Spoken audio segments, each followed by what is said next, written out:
நடிகர் சரத்குமார் தனது சமத்துவ மக்கள் கட்சியை பாஜகவுடன் இணைத்ததுதான் அரசியல் வட்டாரத்தில் காமெடி மீம்ஸ்களாக கலாய்த்து தள்ளப்பட்டு கொண்டிருக்கிறது. அது மட்டுமல்லாமல் போதைப் பொருள் கடத்தல் வழக்கில் நடிகை வரலட்சுமியின் உதவியாளர் கைதானதால் அடுத்தடுத்து வரலட்சுமி NIA விசாரணை வளையத்திற்குள் கொண்டுவரப்பட போகிறார் என சினிமா மற்றும் அரசியல் வட்டாரத்தில் பரபரப்பான செய்திகள் வெளியாகியுள்ளன.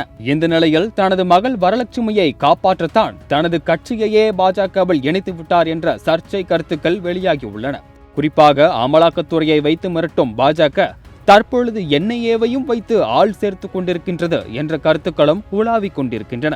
அதாவது நடிகை வரலட்சுமியின் முன்னாள் உதவியாளரான ஆதிலிங்கம் என்பவர் கேரள மாநிலம் விளிஞ்சம் கடற்கரை பகுதியில் 300 கிலோ ஹெராயின் மற்றும் ஆயுதங்களை கடத்தியதற்காக கடந்த 6 மாதங்களுக்கு முன்பு கைது செய்யப்பட்டார். இந்த நிலையில் ஆதிலிங்கம் போதைப் பொருளில் சம்பாதித்த பணத்தை சினிமாவில் முதலீடு செய்துள்ளாரா என பல்வேறு கோணத்தில் விசாரித்த NIA நடிகை வரலட்சுமியை விசாரணைக்கு ஆஜராக வேண்டும் என சம்மன் அனுப்பியதாக தகவல் வெளியாகியது. இது குறித்து நடிகை வரலட்சுமி தனது எக்ஸ் தளத்தில் காட்டமான எதிர்ப்பை பதிவு செய்தார். அதில் ஆதிலிங்கம் தொடர்பான வழக்கில் எனக்கு NIA சம்மன் அனுப்பியதாக பரவும் செய்திகள் முற்றிலும் தவறானவை என தெரிவித்திருந்தார்.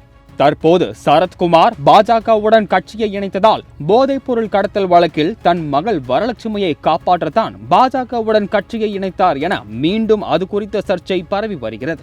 இது குறித்து தனது எக்ஸ் தளத்தில் பதிவு ஒன்றை வெளியிட்ட வரலட்சுமி சரத்குமார் ஊடகங்களில் பழைய போலி செய்திகளை பரப்புவதை விட வேறு எந்த செய்தியும் இல்லை என்பது மிகவும் வருத்தமளிப்பதாக தெரிவித்திருந்தார். குறிப்பாக பத்திரிகையாளர்கள் என்று தங்களை கூறிக்கொள்பவர்கள் பிரபலங்களிடம் குறைகளை கண்டுபிடிப்பதை நிறுத்திவிட்டு உண்மையான பத்திரிகை பணிகளை செய்ய வேண்டும் என பத்திரிகையாளர்களை விளாசியிருந்தார்.